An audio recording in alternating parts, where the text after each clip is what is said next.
नमस्कार। आप देख रहे हैं क्राइम टेल्स हमारे यूट्यूब चैनल क्रिडेंस स्टूडियो पर। हम हैं अनीशा सिंह आनंद और क्राइम टेल्स में हम आज आपको कहानी सुनाने वाले हैं एक और बॉलीवुड डेथ की, दिव्या भारती। जो लोग इस नाम के बारे में जानते हैं, इस अदाकारा के बारे में जानते हैं, वो ये जानते हैं कि वो 80 और 90 के दशक की बेहद ही खूबसूरत सुपरहिट एक्ट्रेस थी, जिनकी मौत उनके ही घर के बालकनी से गिरकर हो गई थी। लेकिन दिव्या भारती की जिंदगी एक ऐसी कहानी है जो शुरू होने से पहले ही खत्म हो गई। 80 और 90 के दशक के जितने भी बड़े एक्टर्स हैं जो आज भी कहीं ना कहीं एक्टिव हैं या सुपरस्टार्स हैं, उन सब ने एक ना एक बार या तो दिव्या भारती के साथ काम किया था या वो करना चाहते थे। शाहरुख खान ने तो अपने करियर की शुरुआत ही दिव्या भारती के साथ की थी। उनकी पहली फिल्म थी दिल आशना है और उसके बाद उन्होंने दूसरी फिल्म उनके साथ की थी दीवाना। हालांकि उन्होंने दिल आशना है पहले साइन की थी, लेकिन दीवाना उससे पहले रिलीज हुई और जब दीवाना रिलीज हुई तो वो एक बहुत बड़ी मेजर हिट थी। शाहरुख अपने इंटरव्यू में बताते हैं कि वो जब सुबह सुबह सोकर उठे तो उनकी नींद खुली उन्हीं की ही फिल्म के गाने के बोल सुनकर। टीवी पर उनकी फिल्म का गाना बज रहा था, ऐसी दीवानगी देखी नहीं कहीं। ये बहुत ही बड़ा सुपरहिट था, ये गाना भी बहुत बड़ा सुपरहिट था और ये फिल्म भी बहुत बड़ी सुपरहिट थी। इस फिल्म के बाद शाहरुख को बहुत बड़ा रिकग्निशन मिला था। तो जब शाहरुख के कानों में ये गाने के बोल पड़े तो उन्हें ऐसा लगा उनकी फिल्म बहुत बड़ी हिट हो गई है, तो इसलिए उनका वो गाना बज रहा है। तो एक्साइटमेंट में वो टीवी के पास जाते हैं, लेकिन उनको पता चलता है कि वो गाना उनके स्टारडम को सेलिब्रेट करने के लिए नहीं बज रहा था। वो गाना इसलिए बज रहा था क्योंकि उस गाने में उनकी जो को स्टार थी दिव्या भारती, वो अब इस दुनिया में नहीं रही थी। शाहरुख को पता चला उसी न्यूज़ से कि दिव्या भारती की मौत उनके ही बालकनी से गिरकर हो गई है। पहले तो उन्हें इस बात पे बिल्कुल भी यकीन नहीं हुआ, तो उन्होंने फ़ौरन अपने कुछ दोस्तों को फ़ोन लगाया, मुंबई में अपने कॉन्टैक्ट्स को फ़ोन लगाया और इस बात की पुष्टि की और उन्हें पता चला कि ये बात बिल्कुल सच है। शाहरुख एक सदमे में चले गए थे। उनके सामने मानो दिव्या भारती की इमेज, उनके साथ बिताए हुए पल एक एक करके सामने आ रहे थे और उनको परेशान कर रहे थे। उनके लिए ये मानना बेहद मुश्किल था कि इतनी खूबसूरत अदाकारा, इतनी अच्छी इंसान, इतनी बबली इंसान महज 19 साल की उम्र में इस दुनिया को छोड़कर चली गई हैं। शाहरुख उसी इंटरव्यू में आगे बताते हैं कि दिव्या उनकी सीनियर थी और वो उनसे बहुत इन्फ्लुएंस्ड थे और वो शाहरुख को बहुत पसंद भी करती थी। वो बताते हैं कि एक बार एक डबिंग के लिए जब वो जा रहे थे तो उनकी मुलाकात दिव्या से हुई थी और उन्होंने अपनी पहली फिल्म उनके साथ कर ली थी। तो दिव्या उनको कहती हैं कि You are not just an actor, you are an institution. Shahrukh ने जब ये बात सुनी तो उन्हें समझ नहीं आया कि इस बात का मतलब क्या है, लेकिन फिर भी उन्होंने इस बात को एज अ कॉम्प्लीमेंट लिया। दिव्या की वो जो बात थी वो आज पूरी दुनिया सच मानती है। शाहरुख एक्चुअली में सिर्फ एक एक्टर नहीं, एक इंस्टीट्यूशन है। तो दिव्या भारती वो शख्सियत थी शाहरुख खान के लिए जिन्होंने उनके पोटेंशियल को तब देखा था, तब पहचाना था जब शाहरुख को कोई जानता नहीं था। तो आप समझ ही सकते हैं कि शाहरुख खान के लिए उनकी पहली को स्टार दिव्या भारती एक्चुअली में थी क्या। दिव्या भारती का पूरा नाम दिव्या ओम प्रकाश भारती था। उनका जन्म 25 फरवरी सन 1974 में मुंबई में ही हुआ था। दिव्या भारती के पिताजी की दूसरी शादी से दिव्या भारती का जन्म हुआ था। दिव्या के एक भाई भी हैं जिनका नाम है कुणाल। दिव्या भारती की माँ का नाम है मीता भारती। दिव्या ने जुहू इलाके के मानिक जी कपूर स्कूल से पढ़ाई की थी।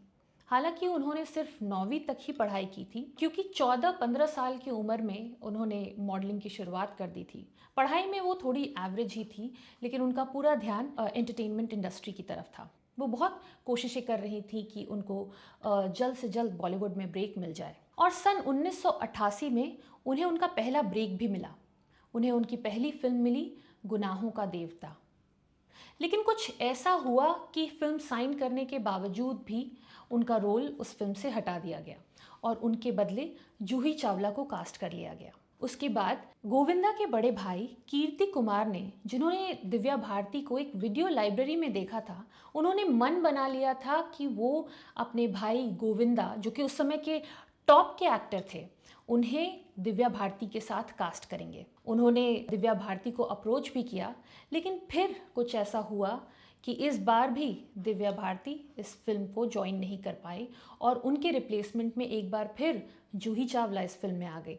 तो ऐसा कई बार उनके साथ हुआ कि बॉलीवुड की कई फिल्में उन्हें मिली तो ज़रूर, लेकिन कुछ मामला जमा नहीं। तो दिव्या ने धीरे धीरे साउथ की तरफ अपना रुख किया। साउथ के एक बहुत ही बड़े फिल्म मेकर थे डी रामानायडू। उनकी नज़र दिव्या भारती पर पड़ी और उन्होंने अपनी तेलुगु फिल्म बॉम्बिली राजा में दिव्या भारती को कास्ट किया। बॉम्बिली राजा में दिव्या भारती के साथ थे दग्गुबाती वेंकटेश। ये फिल्म बहुत बड़ी हिट थी।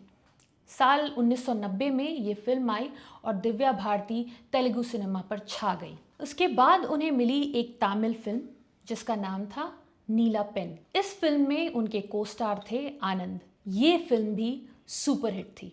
दिव्या भारती अब साउथ की सिनेमा की सुपरस्टार बन गई थी। एक के बाद एक उन्होंने सुपरहिट फिल्में दी। राउडी अल्लुडू, असेंबली राउडी, इन दोनों फिल्मों में, जो कि अपने आप में बहुत बड़ी मेगा हिट थी, इन्होंने चिरंजीवी और मोहन बाबू जैसे बड़े बड़े कलाकारों के साथ काम किया था। साउथ में अब दिव्या भारती का सिक्का चमक उठा था, लेकिन बॉलीवुड को अब भी दिव्या भारती का इंतज़ार था। लेकिन कुछ ही समय के बाद ये इंतज़ार भी ख़त्म हुआ, क्योंकि दिव्या भारती को उनकी फाइनली पहली हिंदी फिल्म मिली विश्वात्मा, सनी देओल के साथ। इस फिल्म का एक बहुत ही फेमस गाना है, सात समंदर पार मैं तेरे पीछे पीछे आ गई। ये गाना आज भी जब बजता है तो लोग झूम उठते हैं। ये फिल्म अगेन एक सुपरहिट थी। अब दिव्या भारती हिंदी सिनेमा पर भी छा चुकी थी। विश्वात्मा के बाद उन्होंने बनाई दिल का क्या कसूर। इसमें इन्होंने पृथ्वी के साथ को स्टार किया, लेकिन ये फिल्म उतना कमाल नहीं दिखा पाई जितना कि लोगों को एक्सपेक्टेशन था। उसके बाद आई इनकी गोविंदा के साथ शोला और शबनम। शोला और शबनम एक मैसिव हिट हुई और गोविंदा और दिव्या भारती की पेयरिंग को लोगों ने बहुत ही सराहा। इस फिल्म के बाद ही दिव्या को lux face of the year का अवार्ड मिला। फिर एंट्री हुई एक न्यू कमर एक्टर की, शाहरुख खान की। शाहरुख खान ने अपनी पहली फिल्म दिल आशना है साइन की दिव्या भारती के साथ।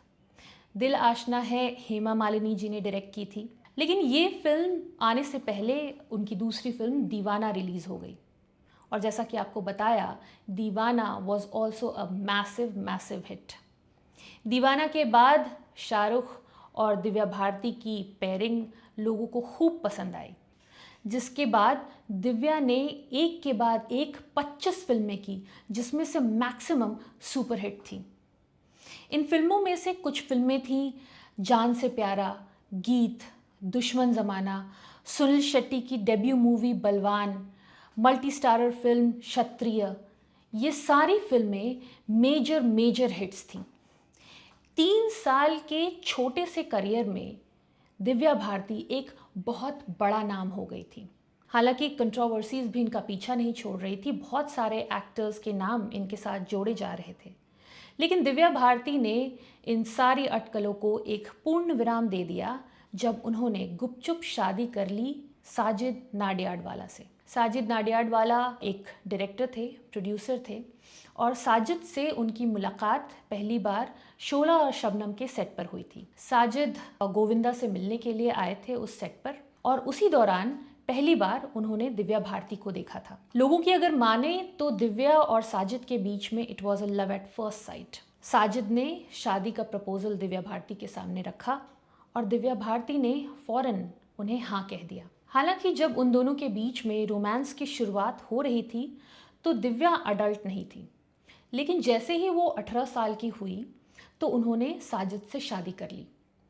10 मई 1992 को उन्होंने साजिद नाडियाडवाला के साथ शादी कर ली थी। हालांकि कुछ समय तक उन्होंने अपनी इस मैरिड लाइफ को सीक्रेट ही रखा, लेकिन बहुत ज़्यादा दिन तक ये बातें छिप नहीं सकी। सभी जान चुके थे कि दिव्या और साजिद शादीशुदा थे। हालांकि लोगों का मानना ये है कि दिव्या के माता पिता उनके इस डिसीजन से बहुत खुश नहीं थे। वो नहीं चाहते थे कि दिव्या इतनी कम उम्र में शादी करे, लेकिन दिव्या साजिद से बहुत प्यार करती थी और वो इस शादी में आगे बढ़ना चाहती थी, इस रिश्ते में आगे बढ़ना चाहती थी। लेकिन कहते हैं ना, शायद किस्मत को कुछ और ही मंजूर था।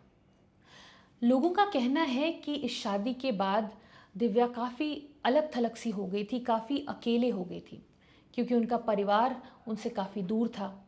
दिव्या डिप्रेस्ड रहने लग गई थी। हालांकि फिल्मों के ऑफर्स उनके पास बहुत थे, काम चल रहे थे, लेकिन फिर भी ज़िंदगी में एक खालीपन था। दिव्या एक डिप्रेशन के दौर से गुजर रही थी। सिगरेट, शराब, नशे में काफ़ी इन्वॉल्व हो गई थी वो। और फिर आई 5 अप्रैल 1993 की वो रात, जिस रात दिव्या ने इस दुनिया को अलविदा कह दिया। दिव्या अपनी फिल्म, आने वाली फिल्म आंदोलन की तैयारी कर रही थी। उन्होंने अपनी कॉस्ट्यूम स्टाइलिस्ट नीता लूला को अपने घर पर बुलाया था। नीता लूला अपने हस्बैंड के साथ दिव्या भारती के अपार्टमेंट पर पहुंचती हैं और वो लोग फिल्म के डिस्कशन के बाद, कपड़ों के डिस्कशन के बाद आपस में थोड़ी बहुत बातचीत कर रहे होते हैं। जिस समय की ये बात है, उस समय साजिद अपने घर पर नहीं थे, वो किसी मीटिंग के लिए बाहर गए हुए थे। दिव्या कॉस्ट्यूम्स के ऊपर नीता से बातचीत करती हैं, उनके हस्बैंड से उनका डिस्कशन होता है। दिव्या भारती की जो मेड थी वो कुछ नाश्ते वगैरह की तैयारी कर रही थी। ड्रिंक्स का एक दौर चल रहा था। नीता लूला, जिन्होंने आगे दिए हुए अपने इंटरव्यूज़ में कहा है कि दिव्या अचानक से बात करते हुए थोड़ी सी गंभीर हो गई। वो अपना ड्रिंक लेकर अपने बालकनी की तरफ गई और आसमान की तरफ देखते हुए उन्होंने फिलोसॉफिकली कुछ कहा, जैसे कि ये आसमान कितना सुंदर है ना, कितना ऊपर है और इसके ऊपर कुछ नहीं। और ये बोलकर वो अपने बालकनी के लेज के ऊपर बैठ गई और अचानक कुछ ऐसा हुआ कि शायद उनकी बॉडी का बैलेंस बिगड़ गया और वो सीधा अपने बालकनी से नीचे की तरफ गिर गई। नीता और उनके पति जब तक कुछ समझ पाते, वो उनकी मदद के लिए भाग पाते, तब तक दिव्या भारती अपने बालकनी से गिरकर ज़मीन पर ढेर हो चुकी थी। ये लोग जब भागकर नीचे जाते हैं तो वो देखते हैं कि दिव्या लहूलुहान पड़ी हुई है, लेकिन फिर भी उनकी सांसें चल रही थी। फ़ौरन पैरामेडिक्स को बुलाया जाता है, उन्हें तुरंत कूपर हॉस्पिटल ले जाया जाता है, लेकिन कूपर हॉस्पिटल पहुंचकर ट्रीटमेंट के दौरान उनकी मौत हो जाती है। दिव्या के मौत की खबर लोग इतनी आसानी से हजम करने वाले नहीं थे। बहुत सारी कॉन्स्पिरेसी थियोरीज बन रही थी। लोग कह रहे थे कि शायद ये एक मर्डर है या फिर ये एक सुइसाइड है, ये हादसा कैसे हो सकता है। लेकिन इन सारे अटकलों को दिव्या के पिताजी ने एक पूर्ण विराम लगा दिया जब उन्होंने एक ऑफिशियल स्टेटमेंट दिया कि दिव्या की मौत एक हादसा ही थी। तो ऐसे 19 साल की छोटी सी उम्र में एक बहुत ही टैलेंटेड एक्ट्रेस और एक बहुत ही खूबसूरत एक्ट्रेस दिव्या भारती ने इस दुनिया को अलविदा कह दिया था। दिव्या भारती के हाथ में उस समय बहुत सारी फिल्में थी, कुछ वो फिनिश कर चुकी थी, कुछ प्रोडक्शन के बीच में थी, जिन्हें दोबारा से शुरुआत किया गया। रंग और शतरंज, ये 2 फिल्में थी जो उन्होंने पूरी कर ली थी, जो उनकी मौत के बाद रिलीज़ हुई। लाडला अनिल कपूर के साथ 80% तक बन चुकी थी। इस फिल्म को दोबारा श्रीदेवी के साथ बनाया गया। इसके अलावा आंदोलन को भी दोबारा एक नई एक्ट्रेस के साथ बनाया गया। अक्षय कुमार के साथ मोहरे में उन्हें रिप्लेस किया गया रवीना टंडन के साथ।